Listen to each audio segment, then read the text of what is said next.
Well, build my gallows and build them high. Makes a long time climbing before I die. I want the chance to spit in his eye.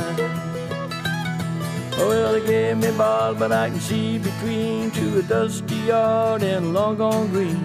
They call that freedom, if you know what I mean. And I drown my sorrows, but the whiskey's gone. I'm sober as Hello, everybody. Welcome to Longbangers. I'm Matty. This is episode 120. Joined tonight by Colin and Jamie and special guest Joe Newell. Joe, because you're a special guest, I'll come to you first. How are you doing? I'm very well, thank you. Obviously, a pleasure to be invited along tonight with you guys. So, looking forward to it. Good to have you on, and so many folk look forward to it, but we'll take that. Colin, how are you doing? I'm good, mate. How are you? I'm bro. Hi. Hot. I've been sitting in the kitchen, and it's just been a roast chicken dinner getting cooked, so it's absolutely melting in here. I'm not leaving it, but no. Good to wait till after this. I will look Nice longingly dry at it. nice dry chicken by the time you get off this. Yeah. Lumpy bread sauce and everything. Jamie, what about you? How are you doing? I'm good, thanks. I'm looking forward to tonight. It was a bit of a shock knowing Joe might come on and he actually has appeared, so I'm delighted. Well, you're a man of your word, Joe. I know, yeah. Well, I agreed to it last week, and then, do you know what? As much as obviously I was looking forward to it, I did slip my mind a little bit. Yeah. And then Adam reminded me at training today, and first thing I thought was, oh my gosh, that's great timing, that is, isn't it? Three defeats in a row, and I've got to go on a fan podcast. Brilliant. That's what we thought. So, yeah. Well, so he said to me, he went, you can go on next week if you want instead. And I went, well, it could be even worse by then, so let's just do it tonight. Who've we got Celtic and then Ross County to play between. Not that it will, obviously. Things will get better, but you never know. You can thank your lucky stars anyway, considering Raymond has a lot to say, so it'll be a different podcast next week, I think. Oh, with Raymond, or Raymond's, he'll not mind me saying, or he probably will, but Raymond talks. So we could get any guest on, and I think they get about 3 words in, and then that would be it. Really? Raymond just goes for it. Good timing. You struck gold tonight. So normally what we do in the Monday night, George, and for folk listeners, we talk about the game that's gone past, and we will do that. But because we've got you on, we'll just find out a wee bit about you as well, if that's all right. Just kind of ask you about your career so far and how you ended up at Hibs. So talk us about, where did you start off your professional career? My professional career started up at Peterborough under Darren Ferguson. I went there when I was 16, so I was at Birmingham City as a kid, like through the academy and stuff. Classic case of what thousands of kids go through every year. Really, got told at 16, just not for us. Like I've been there since I was 7, so I was there 9 years. And then just turned around, just said no, not for us. So released. Obviously at that age it's a sickener. You go for your whole school life. Not really. I'd kind of just fuck school off. I weren't really bothered. I was just thinking I'm going to be a footballer. Don't care about nothing else.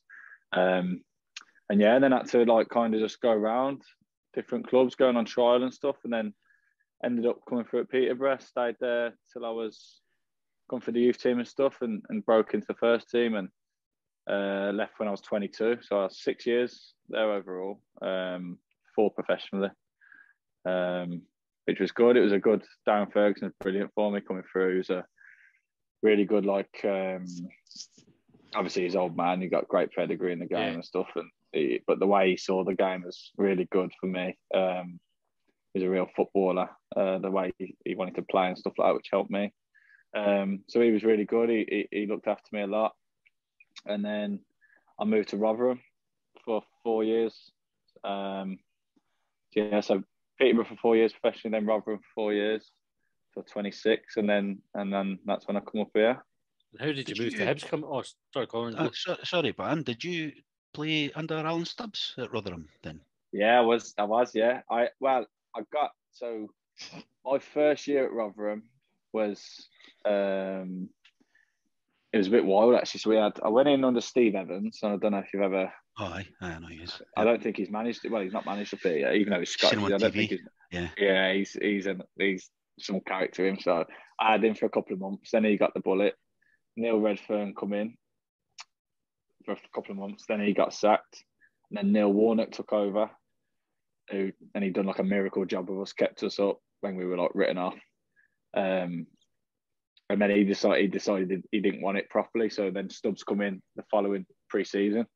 But I'd had like an ankle operation at the end of last season. I was kind of playing through an injury, and as soon as we were safe, I got this ankle up that ruled me out for like 4 months. So I missed all his pre-season and the start of the season stuff, and obviously we didn't start very well. And then he got, I'd be surprised if it was 2-3 months he lasted in the season before he got sacked. It wasn't long, so he took Scotland. Yeah, Scotland come down. That's how I knew. He was on loan. Yeah. He was on loan, yeah. It was a shame because he's a nice bloke, really nice bloke and stuff. His coaches and that good guys, but just for whatever reason didn't work out. But like I say, I was injured for a lot of it, so I didn't really get to kind of work with him that much. But yeah, it didn't work out from down there. What was Neil Warnock like? Because he has a bit of reputation of being a character as well. He's amazing. He was amazing. He took me. So I'd played more or less every game before he come in, and I missed the chance. We played Burnley away, and I missed the chance at like 1-0 down in the 80th minute, something like that. Missed it. Then they went up and scored 2-0, and he said in the chat, didn't blame me in the change room after, but he was like, if Joe's chance goes in, it might be a different game. Got to keep our heads up, rah rah rah. And he pulled me in his office the following day, and he was like, "Listen, Joe, I'm going to be brutally honest with you. You're not going to play for me to the end of the season." And he said, "You're probably going to be my first sub every week, but the way I want to play now to the end of the season, we're just going to be horrible to play against. There's not going to be much football played. I don't really think it's for you." And as much as obviously I was annoyed, like all you want from a manager is honesty, either way, if it's good or bad. And that's what he was. He was brutally honest.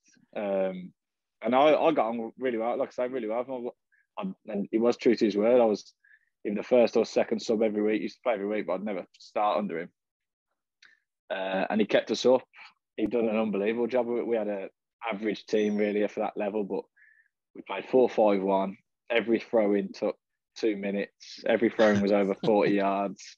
Yeah. Everything was lump long. It was proper like relegation scrap, Neil Warnock type football, but he gets results. Like that's why that's obviously such a good career. But a real good guy, real funny bloke. It's quite funny that you set out and say we're going to be horrible to watch. That's what we're aiming for. It's to be horrible to watch. Fair enough if it's effective. How did you move to Hibs come about? Actually, to be fair, the season before, so I'd signed like a 3-year deal with Rotherham. And then I think it was when Lennon was in charge, my agent told me at the time that Hibs were interested in me and stuff. But then we got promoted with Rotherham to the Championship again. And then they took, like I had a year's option on my contract, so they took that up. So then kind of went quiet. And then that year ran out. I'd kind of decided that I wanted to leave Rotherham at this point. I'd kind of like come to it. I love my time there, but it was one of them where I just wanted a different challenge type thing. And Hibs were interested in me, and I was umming and ahhing about it because I'd never imagined playing in Scotland, to be honest with you. I love going home. Whether I played Peterborough or Rotherham, I always used to go back home on the weekends, or in the end at Rotherham, I actually lived back home and used to commute. So I'd always kind of been like a kind of bit of a homeboy, really.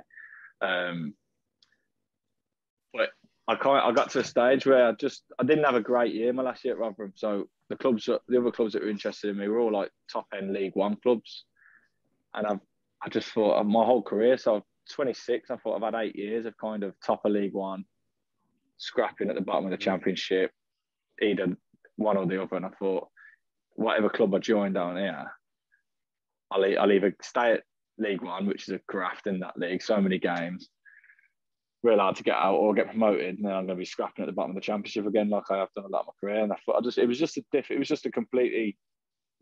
something completely different. Basically, it was just a new challenge, something I'd never thought I'd do. But I don't know.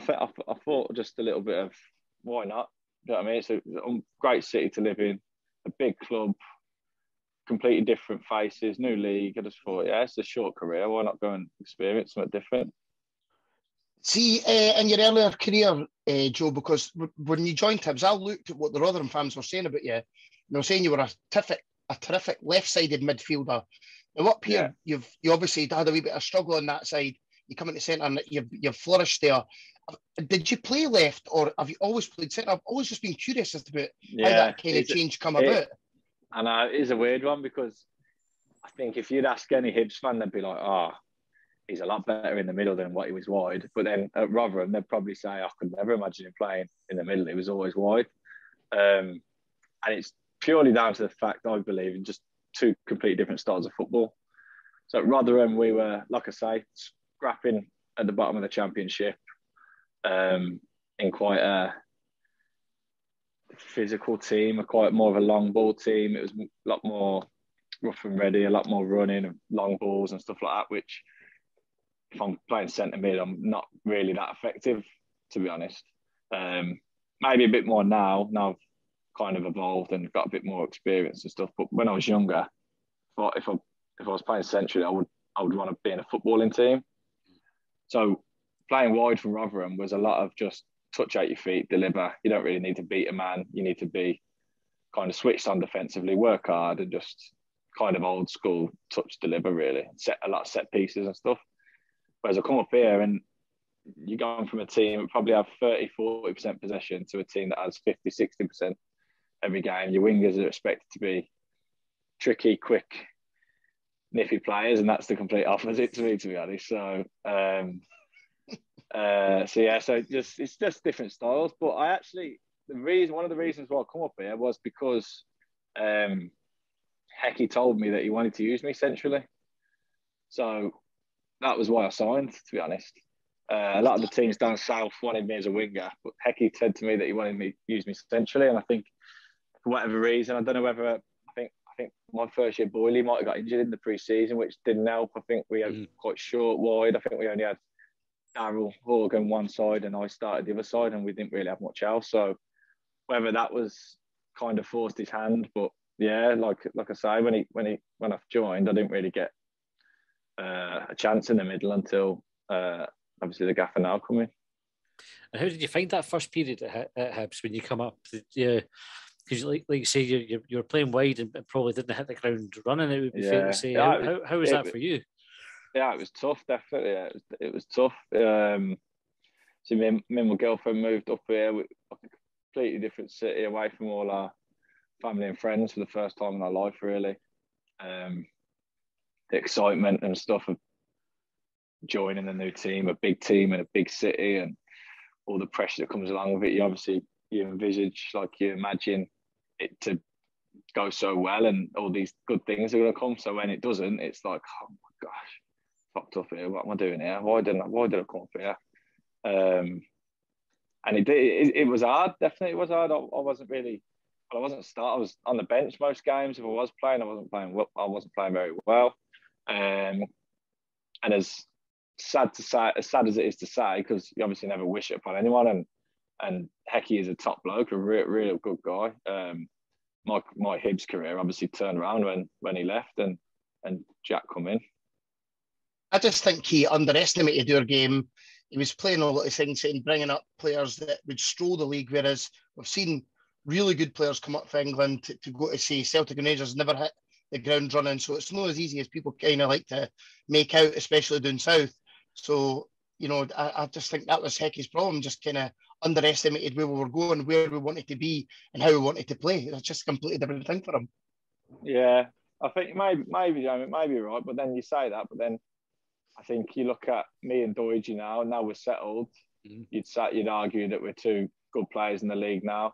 I think Adam Jackson, I think he's a top centre half. Adam, I think he got quite unlucky with injuries and stuff when he was up here. I thought he was a really good player.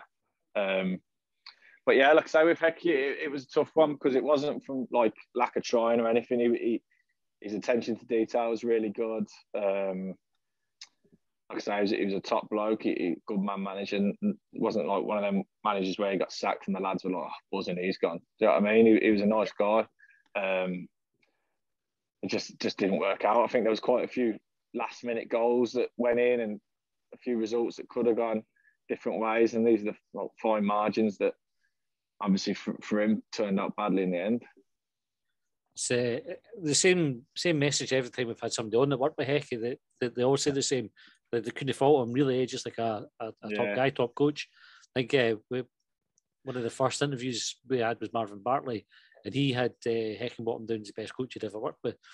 That's what he said. So. And I think Hecky released him, didn't he? He did, yeah. Yeah, it shows you, like, do you know what I mean? It shows you. Yeah, exactly. Yeah. So how did the move to the middle come about then? So obviously Jack played you there, but I think it was Eddie May. Yeah, it was. So so like I say, I think I started the first couple of games, wasn't playing very well, so got dropped, rightly so. And then I was kind of out the team, really. I think I might have drifted in or out a couple of times, but then he got a sack. Eddie come in, and I think he might have even called me in his office or just spoke to me briefly before and just said, listen, you're in my team, basically. Soon the Saturday comes, you're in my team. I see you in training. I know your capabilities. I want you to forget about everything since you've come here. It's a fresh start for you. I'm going to play you more centrally. I think it was the St Johnstone game when Doidge got the hat-trick,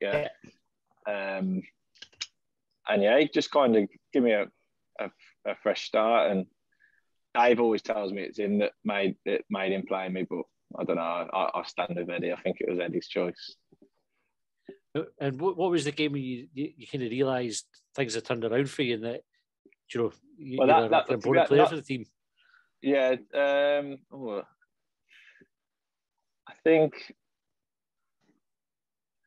Like so that one, the St Johnstone one was big, not just for me, for Doidge, obviously massive, because it is one of my best pals, and he'd been through probably the same as me, probably a bit worse, because strikers are just on goals, aren't they? And he hadn't really been scoring much. So for him to get a hat-trick that day, it was kind of a like we're here now, do you know what I mean? We're in the team, fresh start. Like I say, it's not nice for anyone to lose a job, but come on, let's go type thing. So that was a big one. And then I remember a game, I think I might have picked up a little injury, and I was on the bench, and we were losing 1-0 at home to Hamilton. It was a Tuesday night or something like that. And I come on at half time. I remember it because we were shooting the opposite way around. They switched us, when they switch around. So I think it was me, and I think it was Amianga, Stefan's first game back after they re-signed him on loan. So 1-0 down. I come on at half time, and I just come on and sent me and him centre mid. This was with Jack Ross now, and I come on. We ended up winning 2-1, but I felt like I'd done really well when I come on. Just the 2-man midfield, and felt like we got on the ball well and just moving it around quickly, and that was a kind of game where I thought, I should be playing it. I should be in this team, definitely. How have you found the Scottish game? It's good. I like it. I really like it. People ask me. To be honest, I don't really see a massive difference in terms of style or nothing like that. In fact, I think a lot of Scottish teams actually probably don't get enough credit for how they try to play now. When you look at St Mirren, Dundee United, who battered us last week, the way they try and play football now, it's something that probably Scottish football, the stereotype probably 5-10 years ago, would have been completely different. You know what I mean? Because I admit before I come here, I thought, but it's horrible up there. It's all aggressive, and that's me coming from Rotherham, which was more long ball and direct than any team up here. But yeah, I think it's a mix. I think it's a mix of the leagues in England. To be honest, you obviously have some teams who will probably be in the lower leagues, and then you have obviously some teams that would be higher up as well. So yeah, I've got kind of a mix of all three, I think.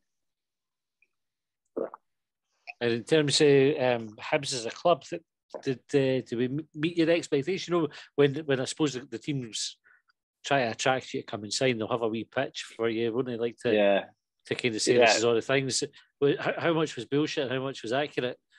No, it was pretty good. I remember coming up, and It was really good. I enjoyed like my first like night up here. Got to see the city and stuff. With our missus, we loved it. To walk around to the training grounds, to the stadium, and all that. And I thought it was probably then I thought, you know, like, that's a big club. And obviously knew of Hibs, knew of Edinburgh and their rivalry with Hearts, and probably the next two biggest teams outside the old firm. So I like my football knowledge is good. So it wasn't like I come up here like oblivious. But I think the first time so I'd already signed at this point, so I thought, right, it's a big club, I'm going up there. But my first ever night up here was Paul Hanlon's testimonial dinner at what's it called? The other Corn side of the city. Exchange. Yeah, there you go. Yeah. So I'd never met any of the lads, and I didn't even have any training session. They were just like, "Well, we'll meet you there. You come to the," and I was like, "Thanks." Like, not met anyone. You want me to go and sit around the table with them all, just having a drink? Like nothing. Like, hi, I'm Joe. I'm here. And this place was just heaving. Everyone was up singing songs, and like obviously it's massive in there, isn't it? Mm-hmm. There's probably 1,000 people in there, and I was used to like Robert and Peter were like end of season awards with about 75 people there, little functions and stuff, and then that's where I kind of thought this must be a big club if this is happening here. And then since then, obviously, just being around the place, you know, it's just a massive club. How was it playing through COVID? Because obviously that would have been a different experience as well. Yeah, it's a real shame, really. Like, this is my third season now. I feel like I've only just got here because of COVID. So yeah, it was one of them. We obviously ended up having a decent year, but it was obviously a shame the fact that kind of missed out a whole year in what, because there would have been some unbelievable games and moments during that season if all the fans are in. But I think Wednesday night's the first proper midweek one, isn't it? Like when we've got Celtic, it'll be the first time like a proper big game under the lights since COVID. Yeah, since the fans went, yeah, definitely. And can't wait for that. Record's quite good, isn't it, against Celtic at home? I think they've only won once or no one for years at Easter Road. It's about 7 or 8 years now, isn't it? Is it? It's something. It's quite a heavy long time, but the game to bounce back against the Celtic, it's because obviously they've gone into Old Firm after a wee bit of a blip in the season. People expect us to get a doing, but it's never ever been the case. So I'm hoping that obviously something can change. Yeah, Jamie, I think that's the best. For me personally, that's the type of game I'd want after the result of the weekend and the little blip we've had. I'd want a big game to come back to. I think it's kind of have no excuse other than to get up for that. You know what I mean? Yep. Somebody don't asked need much talk in the changing room about that game anyway. You've got to be fired up. Aye. Oh yeah, lads will be buzzing for it. Somebody asked us last week, Joe, if the big screens were a distraction when you're playing. I haven't even noticed them. I've just noticed Louis and Paul's faces. The big heads up in the stands. Aye. Yeah. Yeah. No, I'm not really. I think it was actually Doige on about the other day saying like, obviously he's injured, so he's been watching. And he's saying like the new sound system's quality and all that. Where I have not noticed a thing, but it's just because when you're on the pitch, you just kind of oblivious to everything around you. You're not just concentrating on the game. But yeah, I've not actually noticed anything. How was the European experience for you as well? Because was that the first time you played European football competitively? How did you find that? Was it the first game you played in? First game, yes. You know, it's just welcome to start. Yeah, 29 minutes. And it was good. It was something I've always. Well, do you know what? Actually, I say that's something I always wanted to. That's a lie because in England you never even think about it because unless you're playing for a top club, you're never going to get there. So it's actually something I never thought I'd do. And then obviously when I re-signed up here in last January, it was one of the factors why I did want to re-sign because I knew we were kind of heading towards European football, and it's something that then I thought, do you know what, that would be a good little experience. That's something to have on the CV and tell people about. So yeah, it gets better. I got sent off on my debut after half hour. Perfect. It's never a sending off anyway. No. Well, to be honest, in hindsight, if we hopefully get there again next season, you kind of know can't really fly into tackles like that in Europe. Just or the way Glasgow. the players, or in Glasgow, at certain grounds, and it was when I'd done it, I tackled him, so I kind of just sprinted in, pressed him. Might have gone with my studs up a little bit. It's not terrible. He's kicked the ball off me, so the ball's gone out for a throw, and so it's their throw. And he's gone down holding his knee, and I'm like, I know I've not touched his knee. So as soon as he's holding his knee, I know I've not touched it, because if I'd touched him, probably would have hurt him a little bit.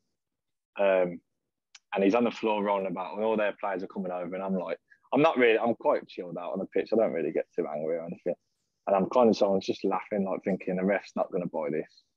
And he's holding his knee, and all his mates are like pointing at his knee, and he's got like a scab, looks about 2 weeks old on his knee. So it's not even like, it's no blood or anything like that. It's nothing, not even like red. It's like, I don't know, it's not beige, nothing. It's literally old. Yeah, pre-prepared, and they're all pointing at it. So I'm like laughing, going, are you serious? That's not well old.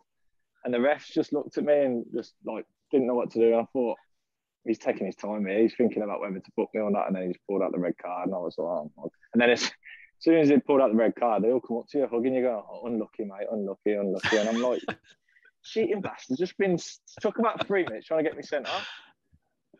That ref was totally out of his depth, wasn't he? He was a nightmare all night. He was wild, him. And then this season, before we start talking about the game on Saturday, how have you found this season, Joe? This season, I think we started very well, didn't we? Similar to last season, I thought we started really well then. Obviously, we've had a couple of bad results now, but that's going to happen. You know what I mean? We're going to have stages throughout the season. We had stages last season where we hit bumps in the road and stuff, and it's not going to define the season. It's far too early, obviously, for it to have too much of an impact. So, on the whole, it's been a good start with just a couple of bad results recently. Who's impressed you the most in the team so far this season? This season, I would say, I think Porto, obviously, before his suspension, I thought he's been brilliant. Not just this season, I thought he was outstanding for last season. So I think it's been a really good 18 months for him, really. And then obviously, I think Ginto, Conor McGuinness, he's come in and kind of give us that breath of fresh air. In playing in the hole. He's been good. Obviously, he's been unlucky with his injuries. He's had bad luck really since he's joined. Actually, he's had a couple of injuries. He's COVID hit him and stuff like that. But now he started the season really well as well. And then obviously, Jake playing next to me, Dor Hayes, he's a great little footballer, and he's hit the ground running as well. Cool. Okay, we'll talk about Saturday's game, Jamie, because you're kind of standing in for John for us tonight as well. I'll come to you first. What was your take on the game? And Joe, you can cover your ears for bits of this as well if you want, because we're quite blunt about it. But Jamie, you go first and talk us through your thoughts on Saturday. It's obviously a poor result. I didn't see the game. I watched the lowlights on Sports Scene, which weren't great watching, to be honest. But I don't know what it is. I know Jack had made quite a few changes for Saturday's game, maybe to change formation in terms of how Aberdeen play. Was it worthwhile sticking with the team that had been lost the previous two games? It's all apples and onions, eh? It's difficult to compare because there is just something lacking at the moment, but I didn't think anybody can put their finger on it. It's disappointing, but I'm hoping that obviously we can bounce back against Celtic on Wednesday. But it is something needs to change. We certainly need to get shots off on target. That's definitely a cause for concern from Saturday's game.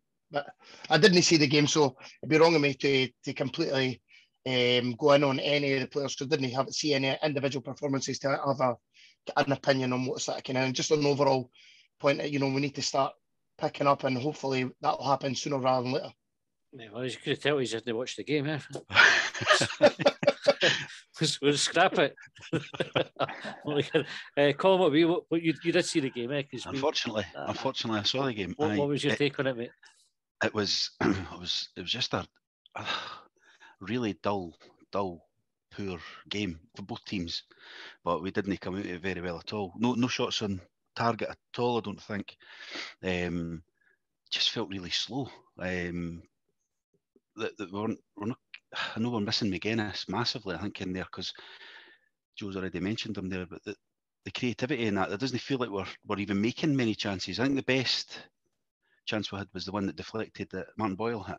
It was a pass over for Stevenson's Lewis, pass to the left. But other than that, I can't even remember many chances. We had a few corners, but never feels that threatening for the set pieces, or it didn't on Saturday. I say never. I was looking at the stats on the BBC, and we had more possession again. We said that last week against Dundee United. We're having more possession in these games, but we've lost them both, and we've not really looked like score. Oh, tell you what, there was a great chance. Murphy put it across in this, but nearly got on the end of it. That was a great chance, actually.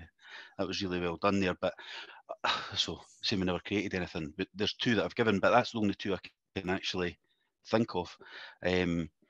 But again, as I was saying, possession. We've got a lot of possession, but it doesn't feel like we're creating an awful lot with it. And I don't know if that's like, obviously last year we done well on the road when we were kind of counter-attacking teams, but it feels like, Joe, you might be able to tell us, are we getting more of the ball because teams know that that's a strength we've got, and they're going, have the ball then, and we'll just mark Boyle out the game or mark the wingers out the game, and you're going to then find it difficult to pick Boyle out in space because they've marked him up and just said, have the ball, turned it over to us.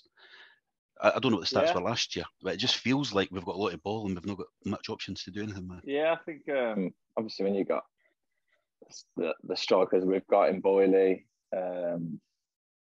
Mizzy, even Murph, like the pace and the directness of them, they want space, don't they? So it can be hard sometimes when teams sit in. I think you kind of seen that in the game Saturday. They obviously got there wasn't anything in the game. I didn't really feel. It was a lot similar to the cases with kind of St Johnstone last year. Them being our bogey team last year, it was sometimes a case of whoever scores were first, so he wins. And I think probably what happened Saturday, they scored first. They've been going through a bit of a bad run.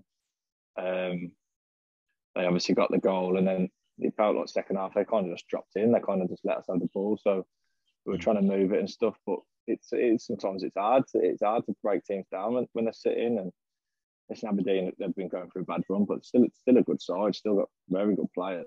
So I felt there wasn't much in the game, to be honest. Like you say, we obviously edged it in possession, but they took the chance. We had a few flashes, like you say, second half, a few good crosses coming, but no, we didn't. We just lacked that bit of a cutting edge, really.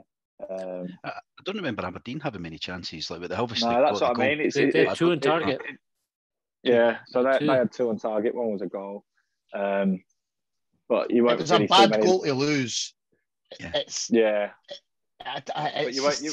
you won't really see.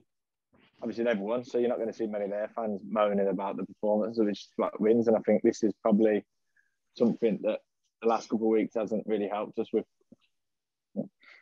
Last season, there's a few games when we didn't play very well, but we were kind of grinding it out and picking up wins when performance doesn't really merit that, or picking up draws. And obviously, these are the little things that matter. And obviously, Saturday we didn't play very well. It was a nothing game. They didn't play very well. It was a bit of a stalemate, but I obviously got the goal first and come out on top. So, like I said, these things will happen throughout the season. It'll happen again, 100%. It will. So it's just how you bounce back, really. We'll edit that bit out because folk will go absolutely tonto now. Did you see if they think we won't lose again for the rest of the season, I'm not sure if they're. I don't know. Yeah, imagine Twitter later on is going to be an absolute cesspool. Holy kidding. Joe Newell says they will lose again. Oh no. And from a player's point of view, Joe, could you tell early doors in a game like that it's just like it's not gone the way you would want it to go? Did you get a feeling? Yeah, I think to be fair, I think Aberdeen actually surprised us a little because they've been trying to play it. I think they've obviously the new managers come in and they're trying to think from the outside looking in. They're probably trying to change the brand of football that the club, what the club has paid for the last How long was he there? 10 years or whatever? Something like that, yeah. 9, 10. So they've been similar to what you just said about possession with us on Saturday. I think a lot of the games they've been losing. They've been having more of the ball, more territory and stuff. Whereas Saturday they probably went the opposite, probably a bit, not long balls, but they went a bit back to how they were playing. Quite resolute and hard to beat. And sometimes, like you say, they're going for a bad run, so you have to change your approach, and it's obviously paid off for them. So that might have took us by surprise. I think early doors in the game, we probably expect them to play a bit more, because we had a kind of a high press planned, and we'd worked on that in training throughout the week and stuff. So that might have took us by a bit of surprise. But like I say, there was that for me personally. I didn't think I was watching the game. I don't think they were the better team.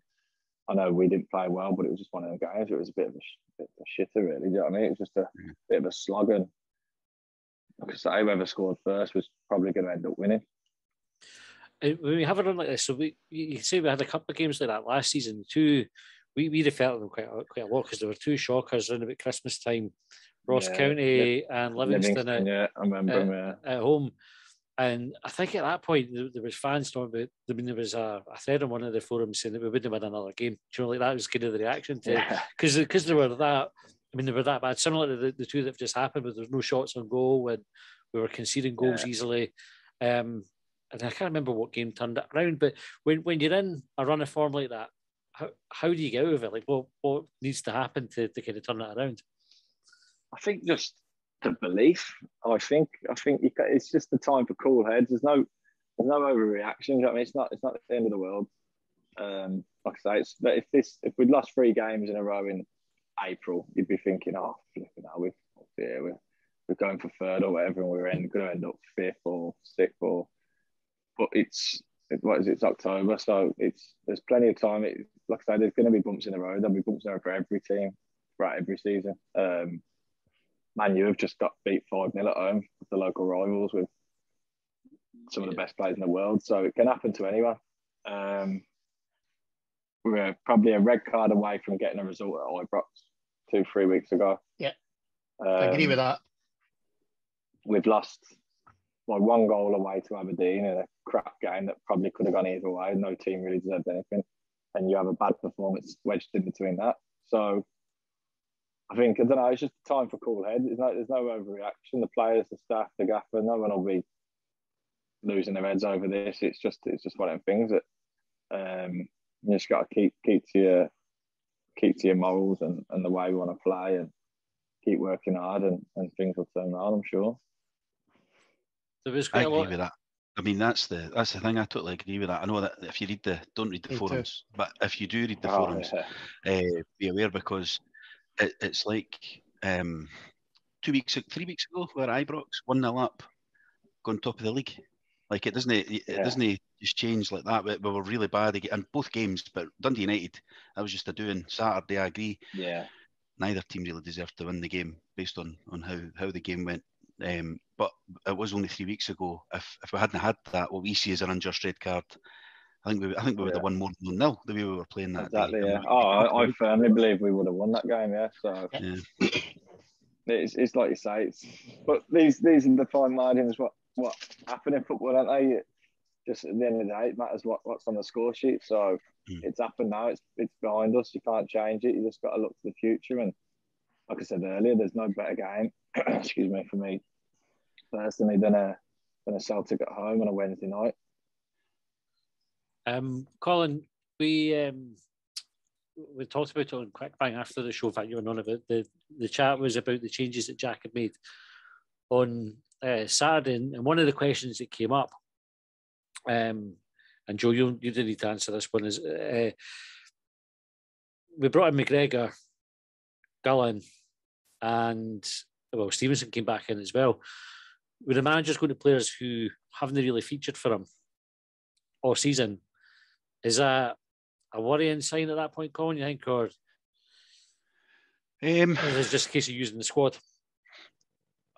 Well, I don't think bringing Stevenson in away at Aberdeen's that bad a call anyway. When we were struggling the week before, so I was fine with that. it's Darren McGregor. Like, you know what I mean? It's no, I've not got a problem with Darren McGregor playing in the team anytime. But it was probably because they'll what's the lad? Is it Woods? Wood, yeah. Nathan Wood. He played one game and then he was out. So, and I didn't think he was that bad against Dundee United. But I suppose he's a young guy that's come in the team and he's in the defence and we've lost 3 goals. So maybe that's why he's out. So I wasn't overly surprised. I don't think it was a panic. Gullen playing was a bit, it came from nowhere because he's not really been even getting time off the bench. So I was surprised he was straight into the team, but there was a lot of people calling for it, wasn't there? There was a lot of people calling for it. I'm on Twitter, but what I'm hearing on Twitter and that, there was a big get him in the team, especially after scoring the hat-trick midweek, I think he done in the reserves. So there was a lot of call for it. And yeah, I think that's what helped Hammer, Jamie Gullen, hat-trick in the week. And I think you've got I think personally, I remember when like I said with Ferguson, when I was a young lad coming through, you've got to applaud that as a manager, especially a club like Hibs, where the youth setup is so important. If someone's doing well in the reserves, scored a hat-trick, Hammer's unbelievable in training. He's got so much ability, so much talent. You've got to if it's just, you've got to reward it, I think, haven't you? So I think fair play shows the gaffer is willing to chuck him in there. Yeah, I agree with that, but on the other hand, I suppose he's not got the reserves to play every week and score loads of goals every week. But if he is performing well in training, I would wonder why he's not had a bit more minutes earlier than Saturday. Yeah, but, yeah, I get that. But I mean, he's always been highly rated all the way through the youth, hasn't he? He's not young anymore, is he? He's 20. What's he, 22 now? But he's been there for years and he's scored loads of goals in the development team and all that. And even when he's went away, he's done okay. I think at Wraith Rovers and that. He was good at Wraith, yeah. Really good time. Aye, he looks all right when he comes on. When he was coming off the bench, when he did come off the bench, I just thought it was a surprise. He kind of came from nowhere, like he never even got half an hour, or it was like straight in the team. But again, we've only got Kevin Nisbet up front at the moment with injuries and stuff. So if you're going to try him out, I don't know if it's the right thing to do. I can't quite decide on it at the moment because you're kind of, he's done well, he's doing well, he's performing well in training. They're almost like not quite throwing it with the wolves, like away to Aberdeen. It's never an easy game. It's not in our history, 145 years or whatever it is. It's not been a good hunting ground. So it's a bit like you've done well against Huddersfield under 21s or whatever it was. I don't know.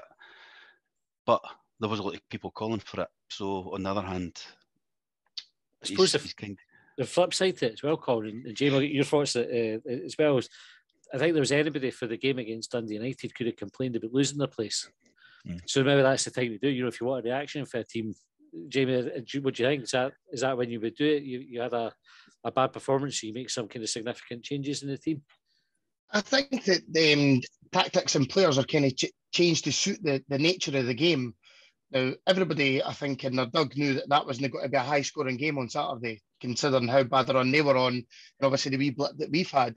So I don't know if he's tried to make things a bit more secure and not try to lose goals with bringing in the old heads like McGregor and Stevenson and try to see it out for them, maybe hit on the attack.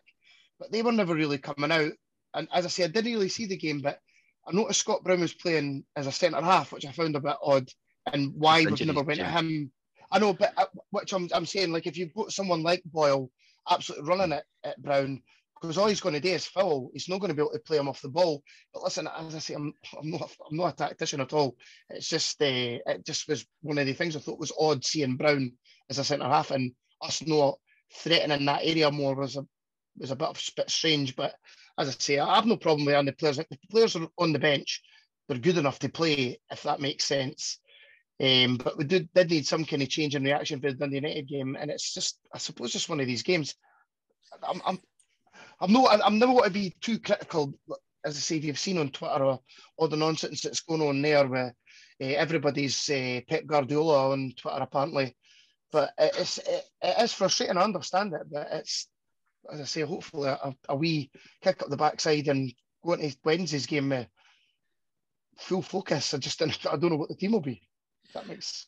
I tell you, the other thing with Jamie Gunn, when you mention it, so no Jamie personally, but this came up on our after the game show on Saturday as well. It was Dave, one of the guys who was on it, who was quite So Jack Ross had come out through the week and sort of said he'd made a mistake with Jamie and spoken to him and said he probably should have given him a chance sooner. And Dave, who was on Saturday, was like, "Oh, that conversation should never come out in the public." But actually, I thought, Colin, I'll get your thoughts. That I thought it was a really good thing to do, to come out and see if you can be open and honest when you think I've made a mistake and own it. I think the credibility you get, especially from the people you work with, is huge. Where do you stand on that one, Colin? Is it the right thing to do or no? I think it is. Probably gave Jamie Gillan a bit of a boost as well, thinking he's probably been sitting thinking, what am I not doing right? And then he's told, well, I've got it wrong, so it's given him a bit of boost back there. Obviously, he doesn't want to be coming out saying he's making mistakes every week, because that's just going to get he's going to get hammered for that, isn't he? But I mean, it's good to admit a mistake. It's just I've got no problem with that. I do it at work, on a different line of work, obviously. But if you make a mistake, you've got to put your hands up and just say, "I've made a mistake." Otherwise, it's just it just goes to shit, doesn't it? Like, if you don't. So I don't think there's a problem with that. I'd imagine I think the most important thing is the players know. If the players know the manager's got their back, that'll be the most important thing, right? They don't need him to come out and like they seen with the Ryan Porteous stuff. They came out and defended him and all that. So if your manager's got your back in any line of work, it makes it a better place to work and more enjoyable. You have more respect for your manager. So I think it's important to admit your mistakes as well. I'm just rambling. Aye, that's right. I do. Joe, I've known Colin since we were 11, 12. Colin, Yep. we're mid-40s now. And that's the first time I've heard him say he's made a Early mistake. 40s. Early I've 40s. not made a mistake. That's other people our make first time mistakes, ever. and it's important for me to admit You it. said he's made a mistake. Joe, for you, how important is it to know that your manager's got your back? Like, what does that do for you? Yeah, I've worked under plenty of managers now in my career. I've been playing the game quite a long time now, and like I said earlier, actually about Warnock, the best thing you can have from a manager is honesty. So, if he's either way, if he's honest with you, if he likes you, if he doesn't like you, if he's honest with you, you don't mind it. So, at least you kind of know where you stand then. I think one of the biggest parts of management is man management and how you treat people. And that's something that obviously our gaffer's always done. He always backs us publicly, even when sometimes we don't deserve it. We've played shit. Like he would never come out really and properly hammer us as much as sometimes he'd probably want to. And it's always good to have that. The last thing you want is, and I've had a few managers who just come out and just crucify you, and you're like, oh my god. So yeah, it's good as a player. That's what you want. You want your manager to have your back for.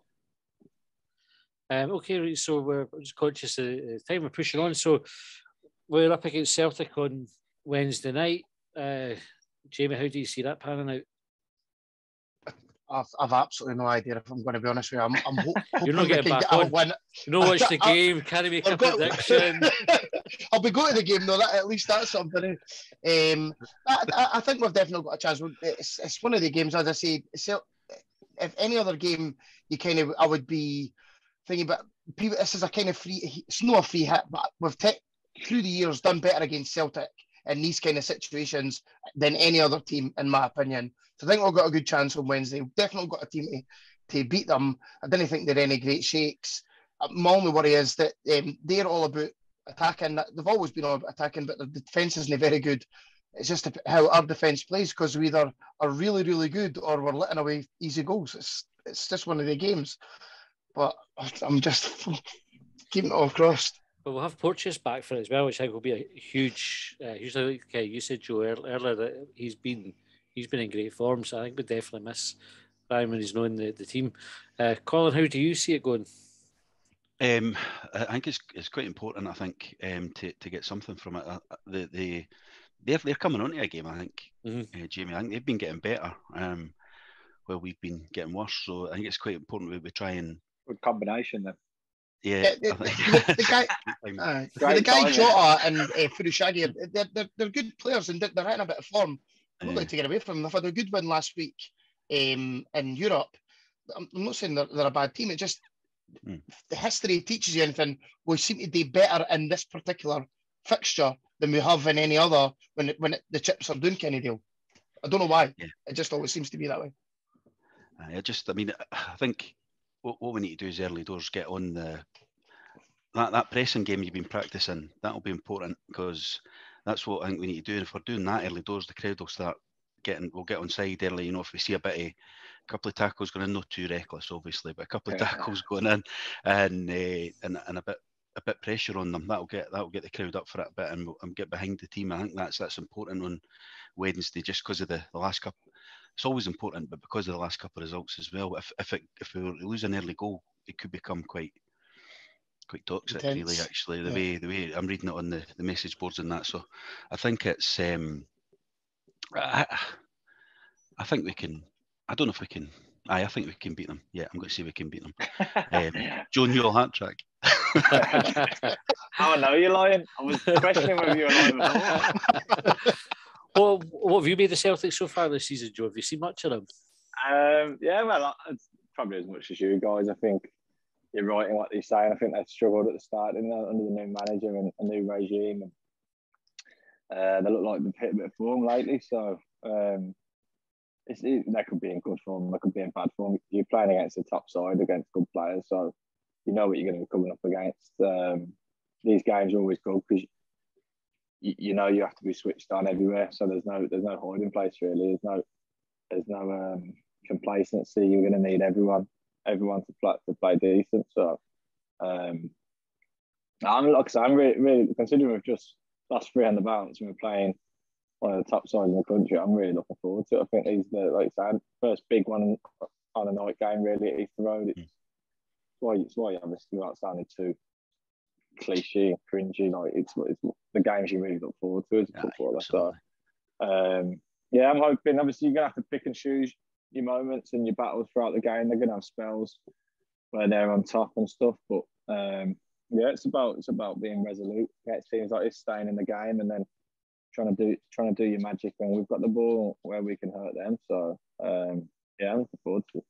There was an article in the Evening News online that I saw prior to the Aberdeen game, but they were talking about where teams should be based on expected goals and expected goals conceded, and Celtic were first for it, then Rangers, then Hibs. So it's going to make it a good game. You know, if we can click, we've got. It's funny you should say that, actually, because like I said it to Big Matt Macy the other, I think it was after the Dundee game, funny enough. And although there might have been, well, actually, no, I can't really think of one goal we've conceded this year where I thought, Matt could have done better there. Yeah, I mean, I think even though I think he's had a few clean sheets and stuff, but he'll probably be annoyed at how many goals he's conceded so far this season without really thinking he should have done better. He's kind of not had a chance now, even really, because just the way the goals are. I don't think I've looked at one where I've expected him to save it. I think he's kind of been unlucky with the goals we've conceded so far. So I don't really know much about that. Is it that XG or expected? No, we don't either. I just saw it in the paper. I thought I would quote it and try and look smart about it, but they can't explain it. Yeah, it wouldn't surprise me if we're quite good for him, because I don't think we've had. It's not like I've come off the pitch much. Where I think probably the Hearts game's the only game where I thought Matt's done us a worldie there type thing, where he's saved us loads. And then I suppose just before we wrap up, one of the criticisms, if you like, the team at the moment, or the current Hibs side, is the record in these like so-called bigger games, like against Celtic and Rangers, where we've not done maybe quite as well as we have historically, although we've never, it's not like we've had periods where we've beaten them every single game, because they're obviously got all the money and all. The criticism is there's no wins. It's draws or narrow defeats. Whereas in the past we might have beat them 3-0 and then got beat 4-1. But because you got the win, that takes, you forget about the doing. And it's the number of wins, isn't it? That seems to be the criticism. Is there a different approach, or what's different about the approach for these type of games, Joe, if anything? I don't.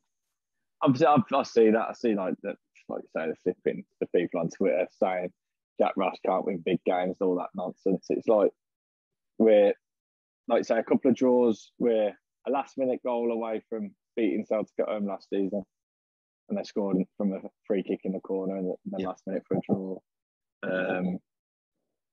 I know it sounds frustrating, but a couple of good performances against the country's best side by a mile last year in Rangers, where we've gone toe to toe with them a couple of times where half an inch of the crossbar away from beating Hearts in the semi-final of the year's previous Scottish Cup, when Nizzy missed a pen, unfortunately. So, and I've said it a few times, it's all about fine margins in football, and maybe since I've been here and stuff, these big so-called big games, we haven't got the results we've wanted, but it's I don't know what to say. There's no real. Would you want a bit of luck in one of these games? Would you want, like you say, would you a bit of luck with the fact that we're always there counts for something? I think the record in the Cups has been unbelievable since I've been here. I think it shows how serious the gaffer takes the Cups and how much he's, not just him, obviously the team's obviously desperate to do well in the Cup. And like you say, the big games, they've been tight and stuff. So so hopefully it turns, and hopefully we get this season can bring a few wins. I'm more than confident in it. Hopefully. Nice one. We'll hold you that hat trick as well. Let Colin say that. Colin said that, not me. I think Colin's got more chance of a hat trick for him than me. I think my dog out in the back garden on match day, and we've got a set of goals, and wherever he does his business, that's how many. Like if he does them in the goals, it's Hibs goals. So I'll put out on Twitter and say he's not done any the last couple of games. I can't we're not going to score because he's no shot in the goals. So that's hopefully before I leave for the game on Wednesday night, he's done his business. Aye, we'll wait to finish our podcast there, right? That's us out of time. Joe, thanks very much for coming on. It's been an absolute pleasure having you on. Yeah. Colin, Jamie, thanks very much for your time. We're back on Thursday with short bangers, so send in your questions. Again, try to keep them non-football. They tend to be funnier than the football ones, so get questions in. You'd be better on that, Joe. You'd be better coming on Thursday. I tell you, you're more than welcome. I don't care if Adam's still listening. Adam's kind of sat in on this, but Adam, if you could get anybody that's want to come on the Thursday night one, they're more than welcome. We had you'll maybe know Gordon Smart for doing the Hibs TV. Yeah. Stuff. Actually last week. Yeah. So Gordon came on not Thursday past, but the Thursday before that, and great fun. It was like so funny. Yeah. So you're more than welcome on a Thursday night one. If you didn't want to talk football, you just want to kill an hour or so talking shite, then you're more than welcome. Anyway, that's us. We'll be back on Thursday and we'll catch you then. Well, they trailed me down when I broke free. I drank all the whiskey in Tennessee.